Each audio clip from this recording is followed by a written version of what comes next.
जीव प्रक्रम जीव प्रक्रम की परिभाषा पढ़ेंगे हम लोग। जीव प्रक्रम क्या है? जीव विज्ञान का पहला अध्याय जीव प्रक्रम, जिसमें हम पोषण का अध्ययन करेंगे। तो सबसे पहले जीव प्रक्रम है क्या? जीव प्रक्रम के बारे में जानकारी लेंगे हम कि जीव प्रक्रम कहते किसको है।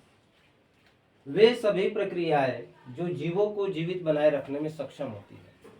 वे सभी प्रक्रिया जो जीवों को जीवित बनाए रखने में, अब जीव को जीवित रहने के लिए किन किन चीजों की आवश्यकता पड़ेगी? पहला काम पोषण की आवश्यकता पड़ेगी, श्वसन की आवश्यकता पड़ेगी।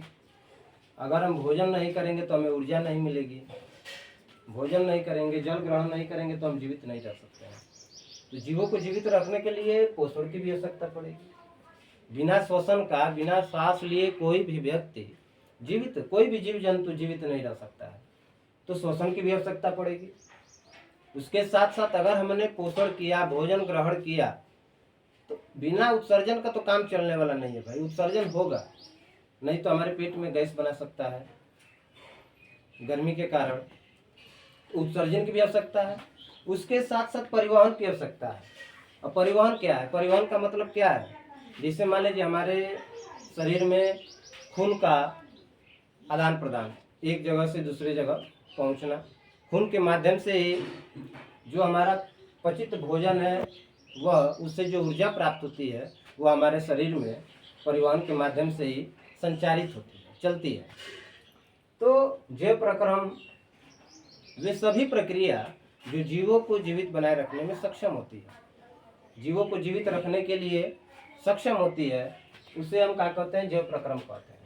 जैसे में पोषण हो गया, श्वसन हो गया, उत्सर्जन हो गया, परिवहन हो गया, इन सभी चीज़ों को करने के लिए जरूरी है। अब जो जैव प्रक्रम है इसके अनेक नाम हैं। उसको कोई व्यक्ति उपापचयी प्रक्रिया भी कहता है, कई लोग जीवन प्रक्रिया भी कहते हैं, कई लोग जैविक प्रक्रिया भी इसे कहते हैं। परीक्षा में अगर पूछ भी सकता है, अगर पूछ दे कि उपापचयी प्रक्रिया किसे कहते हैं, तो जो जैव प्रक्रम की परिभाषा है उसे हम क्या कहेंगे? उपापचयी प्रक्रिया कहेंगे, क्रिया कहेंगे। अब जो उपापचयी क्रिया है इसको दो भागों में बांटा गया, यानी जो जैव प्रक्रम है इसको दो भागों में बांटा गया, उपचयी और अपचयी। उपचयी क्रिया और अपचयी क्रिया। उपचयी क्रिया क्या क्या होती है? तो वह क्रिया जो सरल कार्बनिक पदार्थ से जटिल कार्बनिक पदार्थों में संश्लेषण होती है, जिसका सरल कार्बनिक पदार्थ से जटिल कार्बनिक पदार्थों में क्या होता है? संश्लेषण होता है, उसे उपचयी क्रिया कहते हैं। अब सरल कार्बनिक पदार्थ का मतलब क्या होता है? सरल, सबसे सरल कार्बनिक पदार्थ होता है कार्बन डाइऑक्साइड, कार्बन मोनोऑक्साइड जल होता है, कार्बन डाइऑक्साइड होता है, जल होता है, ठीक ना। इसका एक उदाहरण है प्रकाश संश्लेषण। अब प्रकाश संश्लेषण की क्रिया क्या होती है आगे हम पढ़ेंगे और बताया जाएगा कि कैसे सरल कार्बनिक पदार्थ से जटिल कार्बनिक पदार्थ में इसका संश्लेषण।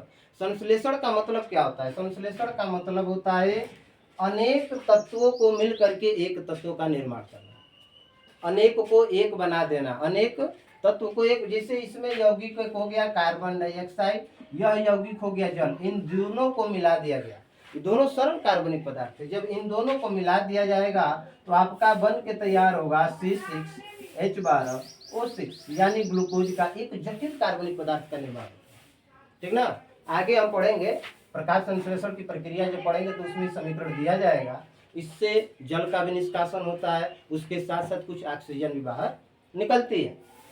तो कार्बन डाइऑक्साइड और जल जो है एक सरल कार्बनिक पदार्थ है, इन दोनों को मिला दिया गया, संश्लेषण हो गया, इसका एक क्या बन गया? जटिल कार्बनिक पदार्थ। अब अपचयी क्या है? तो अपचयी ठीक इसके विपरीत है।